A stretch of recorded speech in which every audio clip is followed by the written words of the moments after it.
तो इस कहानी के शुरू में हम गैस से मिलते हैं, जो कि एक स्कूल टीचर है। अपना लेक्चर खत्म करके वो जैसे ही घर के लिए निकलती है तो एकदम से अंधेरा हो जाता है और यहाँ काली बारिश शुरू हो जाती है। सैम तेजी से अपनी कार में बैठकर अपने घर के लिए निकल जाती है, जो स्कूल से बहुत दूर था। बिल्कुल चंदों के अंदर रास्ते में चाहते हुए उसे एक कार दिखी, जिस कार के अंदर एक औरत स्टिल बैठी हुई थी। वो ना हिल रही थी, ना ही कोई और मूवमेंट कर रही थी। गैस अपनी कैब में बैठे बैठे उसे देखती है और फिर अपनी कार को आगे बढ़ा देती है। उसने पुलिस को फोन नहीं की क्योंकि इस औरत को देखकर उसे डर लग रहा था। अगली सुबह गैस का हस्बैंड, जिसका नाम मैट है, वो गैस को अपने घर के करीब होने वाले एक मर्डर के बारे में बताता है। गैस फौरन उसे गूगल पर जब सर्च करती है तो ये देखकर उसके होश उड़ गए कि ये लेडी वही थी जिसे रात में उसने कार में देखा था। अब अगले सीन में गैस में भी है अपनी बचपन की दोस्त रेचल से, और यहाँ उनकी बातों से हमें मालूम होता है कि गैस की मॉम आज से 2 साल पहले मर चुकी, जिसके दुख से गैस अभी तक बाहर नहीं निकली है। ये दोनों शॉपिंग करने के लिए चले जाते हैं क्योंकि आज शाम उनकी एक दोस्त का बर्थडे था जिसकी पार्टी में नहीं जाना था। शॉपिंग करने के बाद गैस घर आ जाती है और गाड़ी से निकलते हुए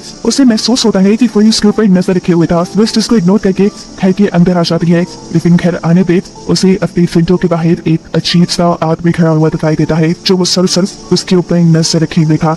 इसे देखकर गैस डर गई। एकदम से उसके पीछे उसके हस्बैंड आए और उसने पूछा, गैस क्या देख रही हो? तब गैस ने बताया, बाहर एक आदमी है जो मुझे घूर रहा है। मैट जब बाहर देखता है तो बाहर तो कोई भी नहीं था। वो गैस से कहता है, मुझे लगता है तुम थक गई हो, तुम आराम करो, तुम्हें हेलुसिनेशन होने लगी है। लेकिन गैस तो कहना था कि उसने सच में इस आदमी को देखा है, पर मैट उसकी बातों पे यकीन करने वाला नहीं था। शाम की पार्टी में रेचल थी, गैस से उसी मर्डर के बारे में बात करती है जो उनके घर के पास हुआ था। वो बताती है कि जिस औरत का मर्डर हुआ था वो औरत रेचल की और मैट के ऑफिस में काम करती थी। घर आने पर दोबारा गैस और मैट की उसी मर्डर के बारे में बात होती है। गैस बहुत ज्यादा डर चुकी थी। तो मैट से कहती है, क्या ऐसा नहीं हो सकता हम अपने पूरे घर में अलार्म सिस्टम इंस्टॉल करवाने? मैट को भी उसका आइडिया पसंद आता है और वो जल्दी से उठकर पहले अपने घर के सभी खिड़कियां दरवाजे बंद करता है। मैट जब बाहर था तो इस टाइम गैस के फोन पे एक कॉल आती है। गैस की कॉल उठाने पर दूसरी तरफ से कोई भी कुछ बोल नहीं रहा था। जाहिर सी बात थी ये गैस के लिए एक थ्रेटनिंग कॉल थी। सुबह में कोई इसी मर्डर की न्यूज अब टीवी पे भी आ रही थी। इसे देखकर गैस और भी ज्यादा रहती। अचानक उसे महसूस हुआ कि कोई उसके पीछे है। जो बाहर जाकर चेक करती है तो हम गैस के पीछे किसी का शैडो देख पाती है। दोबारा उसे टॉप वन नंबर से कॉल आती है और इसमें पापी कॉल उठाने पर आगे से कोई नहीं बोल रहा था। थोड़ी देर बाद गैस के घर पे एक लड़का आता है। देखते हुए मूवी के आगे बढ़ने से पहले चैनल को सब्सक्राइब करें। गैस दरवाजा खोलती है तो उसे पता चलता है ये तो अलार्म सिस्टम कंपनी से आया था, जिससे मैट ने अलार्म सिस्टम लगवाने की बात की थी। इस सबके बाद गैस अब उस मर्डर साइट पे जाती है। वहाँ पर काफी सारे बूके सटे हुए थे और वहाँ पे एक फॉक्स भी थी, जिसे देख के गैस ले गई और फौरन अपने घर वापस आ गई। उसने मर्डर साइट से लड़की का एक इयररिंग चुराया था, जिसे लाके उसने अपने घर पे संभाल कर दिया। आज रात में जब गैस नहाने गई तो गैस को नहाते हुए बहुत अजीब फील हुआ। उसे ऐसा लगा कि कोई जबरदस्ती उसे पानी के अंदर डुबो रहा था। देखिए वो जल्दी से वॉशरूम से निकलकर मैट को कॉल करती है और उसे बताती है कि इस घर पर कोई आ गया है। अभी वो फोन पे बात ही कर रही थी, एकदम से उसकी घर की बंद बिल्डिंग जाती है। वो फौरन दरवाजे पे चेक करने जाती है तो वहाँ पर ऑफिसर्स आए थे जो उनके घर के पास होने वाले मर्डर की इन्वेस्टिगेशन करेंगे। ऑफिसर पूछते हैं कि क्या तुमने उस लड़की के मर्डर के बाद वहाँ उस कार को देखा था? डरते हुए गैस बताती है, हाँ मैंने देखा था, लेकिन मुझे ये आइडिया नहीं था कि वो मर गई होगी। मैं बहुत घबरा गई थी, इसलिए मैंने पुलिस को फोन नहीं की। मैं जो कि इसी इन्वेस्टिगेशन के टाइम यहाँ पे आ चुका था। वो ऑफिसर्स के जाने के बाद गैस से पूछता है, या फिर तुमने मुझे बात क्यों नहीं बताई थी कि तुम भी उस रात वहाँ से गुजर कर आई थी? जवाब में गैस कहती है, क्योंकि तुमने मुझे उस रोड से गुजरने से मना किया था। मुझे लगा कि मैं तुम्हें बताऊंगी तो तुम मुझ पर गुस्सा हो जाओगी।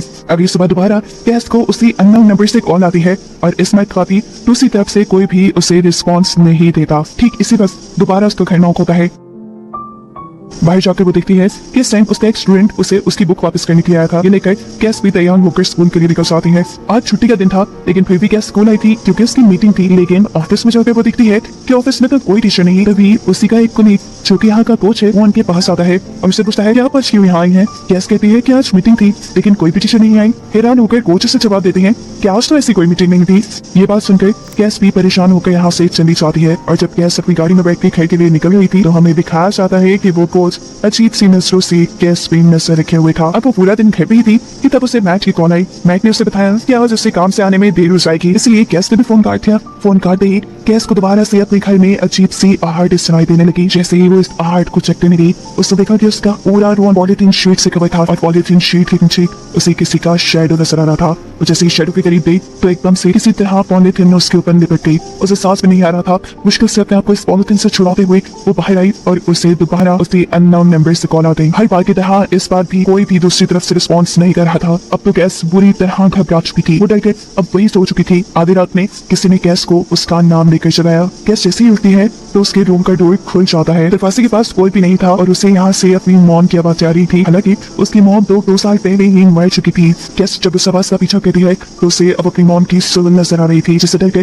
कैस वहां से भाग गई। उस सुगंध ने भी कैस का पीछा किया, लेकिन वो कैस के पीछे वॉशरूम में नहीं आई। इसके बाद कैस को अपने कमरे से बहुत सी चीजें गिरने की आवाज आने लगी थी, जिससे डरते हुए उसने पुलिस को कॉल कर दी। ऑफिसर जहाँ मर्डर की इन्वेस्टिगेशन कर रहे थे वो भी जल्दी से उसके पास आ जाते हैं, लेकिन उसके घर की पूरी तलाशी लेने पे उन्हें यहाँ कोई भी नहीं मिलता। और जैसे कैस उन्हें बता रही थी कि उन्हें अपने कमरे से जूते टूटने की आवाज आ रही थी, वहां तो कोई चीज हिली भी नहीं थी। अब कैस की इस अजीब सी हालत को देखते हुए ऑफिसर किसी को कॉल मिलाती है और उन्हें एक शॉकिंग बात ये पता चलती है कि आज से 2 साल पहले कैस मेंटल हॉस्पिटल में एडमिट थी। इसीलिए अब ऑफिसर को कैस पे शक होने लगा था। उन्हें शक होने लगा था कि कहीं कैस अभी तक ठीक नहीं है और उस मर्डर और ऐसी सारी चीजों के पीछे कैस का हाथ हो सकता है। जब कैस की बातों पे कोई यकीन नहीं कर रहा था, तब कैस अपने कलीग से मिलती है जो कि कोच थे। कोच उसकी बातें सुन लेते थे। वो कोच को रात में हुई हर चीज बताते हैं। कोच पूछते हैं तुम्हें किस पे शक है, कौन आया होगा तुम्हारे घर पे? तब कैस कहती है मुझे लगता है वो बच्चा जो काफी टाइम से मेरे पीछे पड़ा हुआ है। उसका कहना है कि वो मुझे पसंद करता है, मैंने उससे ना कर दिया था, हो सकता है वो इसी चीज का बदला ले रहा हो। रात में हम देखते हैं कैस और मैट एक साथ थे। इन दोनों की बातों से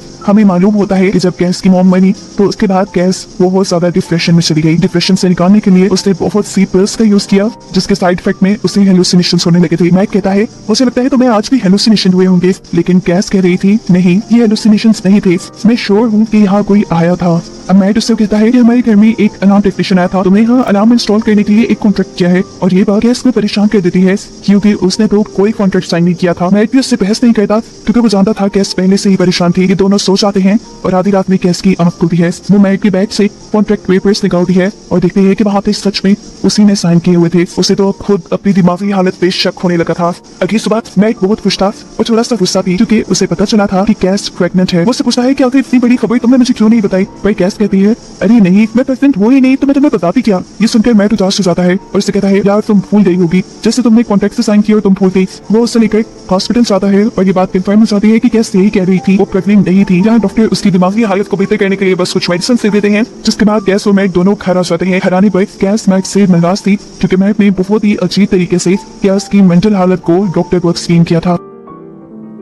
रात में जब कैस घर पे टीवी देख रही थी तो एक और माइक बाहर से हेलुसिनेशंस होना शुरू हो जाते हैं। टीवी में उसे अपनी मॉम की शैडो दिखाई देने लग जाती है और टेबल पे उसे फोन से भरा एक नाइफ दिखाई देता है, जिसे देखकर घबराते हुए वो सोचते माइक को आवाज देते हैं। माइक आकर जहाँ देखता है तो वहाँ कोई भी फोन से भरा नाइफ नहीं था। तो कैस की इन सभी चीजों से ध्यान रख था और उसने वो कैस से कहता है जाओ डॉक्टर की बताई हुई मेडिसिन खाओ। सुबह कैस की आंख एक बच्चे के रोने की आवाज निकली। उसके घर पे कोई बच्चा नहीं था। वो घर से बाहर जब चेक करने गई तो उसे सफेद कपड़े में कुछ लिपटा हुआ दिखाई दिया। जैसे ही उसने वो कपड़ा खोला तो अंदर एक पप्पी की लाश थी, जिसे देखकर वो डर गई।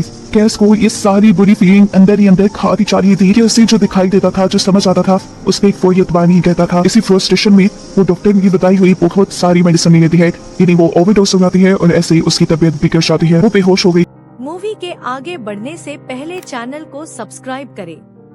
थी। उसे होश आया तो उसके एक हड्डी लाइट ब्लिंक हो रही थी। वो डर गई।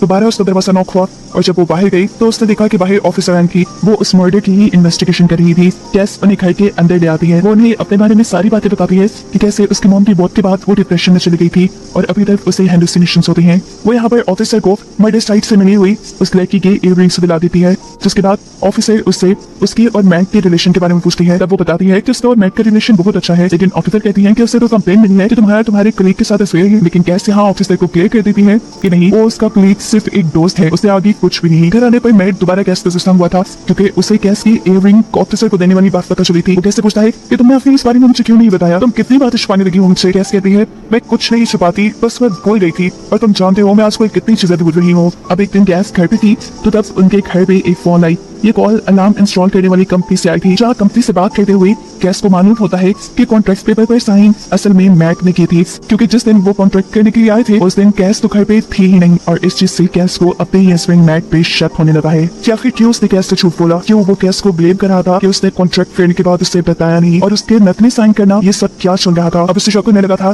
कि शायद मैक का कहीं और अफेयर चल रहा है। इस सिलसिले में वो अपनी दोस्त रेचल से बात करती है और उसे कहती है कि तुम मैक के पीछे एक प्राइवेट इन्वेस्टिगेटर लगा दो। हालांकि उसे तो रेचल पे भी शक था कि कहीं रेचल और मैट कहीं अफेयर हो, इसलिए उसने चुपके से रेचल का मोबाइल चुरा लिया था। इस मोबाइल में कैस को बहुत से ऐसे मैसेज मैसेजेस मिलते हैं जिसे पढ़कर वो शॉक रह चुकी थी, क्योंकि ये सारे मैसेजेस उस मर्डर से लिंक हो रहे थे। इसी मोबाइल से कैस को ये भी मालूम होता है कि उसका शक बिल्कुल ठीक था, रेचल और मैट का अफेयर चल रहा था और इसी अफेयर के बारे में उनकी कलीग को पता चल गया था। इसलिए इन दोनों ने प्लान बनाते हुए उसका मर्डर कर दिया। उसे एक रात मैट के घर पे बुलाया और रास्ते में ही उसे पकड़कर मार दिया। कैस को यकीन नहीं आ रहा था कि ये सब करने वाला मैट ही था। अब वो रेचल के फोन से उस अननोन नंबर पे कॉल करती है जो उसे रोज आ करती थी। इस नंबर पे कॉल करने के बाद वो देखती है कि वो नंबर मैट नहीं उठा था। यदि वो थ्रेटनिंग कॉल कैस को उसका हस्बैंड मैट ही किया करता था। कैस को अपने हस्बैंड के धोखे पे यकीन नहीं आ रहा था। वो इस दुख से निकलने के लिए अपनी डिप्रेशन की मेडिसिन की ओवरडोज ले लेती है, जिसके बाद भी जब उससे बर्दाश्त ना हो सका तो उसने अपने हाथ की वेल्स काटी। मूवी के आगे बढ़ने से पहले चैनल को सब्सक्राइब करें और वो वहीं पे गिर गई।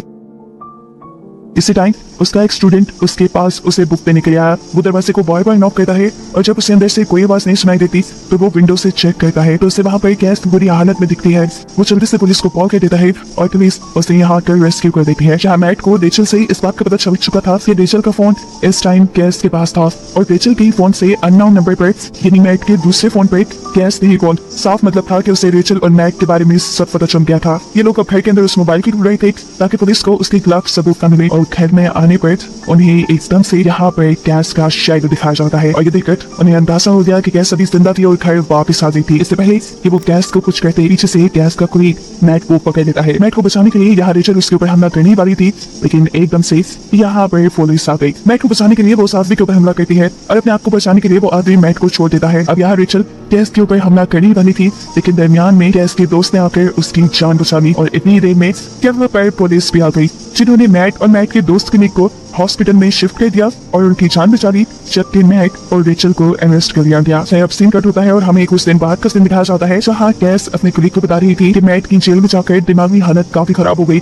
और उसके चलते वो मारा गया, जबकि रेचल ही कोर्ट पे अपने सारे गुनाह कबूल कर लिए थे और उसके चलते उसे उम्र कैद की सजा हो गई थी। यहाँ आकर हमें मालूम होता है कि असल में कैस पागल नहीं थी, उसे पागल भी मैट ही बना रहा था, ऊट पटांग की दवाइयाँ देकर और उसके लिए ऐसी सिचुएशंस बनाकर जिससे वो पागल लगे। उनका फेयर बहुत पुराना था। वो चाहते थे कि कैस को मारकर वो उनकी सारी प्रॉपर्टी हत्या ली, लेकिन उनके बुरे इरादों की खबर उनकी एक उम्मीद को हो गई। इससे पहले कि वो ये सारी बातें कैस को बताती, इन दोनों ने मिलकर उसे ही मार डाला। यहाँ पर एक और बड़ा सच कैस ये रिवील करती है कि उसने अपने घर में एक स्पाई कैमरा लगाया हुआ था जिससे वो हर वक्त अपने हस्बैंड पे नजर रखती थी। वो उसके बुरे इरादों को पहले से ही जानती थी, उसे मैट के प्लान के बारे में पहले से ही पता था और क्योंकि मैट को शक ना हो इसीलिए वो मैट के प्लान्स के अकॉर्डिंग ही एक्टिंग करती आ रही थी। उसने ये सारी बातें पुलिस ऑफिसर को पहले ही बता दी थी और पुलिस ने ही रेचल और मैट को पकड़ने के लिए ये सारा प्लान बनाया था। इस प्लान को पूरा करने के लिए ही कैस ने अपने स्टूडेंट और अपने कलीग से भी मदद ली थी, जिनकी हेल्प से ही आखिर में वो दोनों पकड़े गए। यहाँ बैठा एलेक्स जो ये सारी कहानी सुन रहा था वो कैस की जहानत पे बहुत हैरान था। फिलहाल कैस को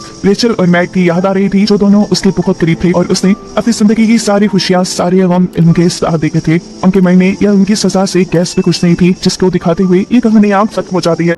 मूवी पसंद आई तो लाइक करे, कमेंट करे, चैनल को सब्सक्राइब करना ना भूले।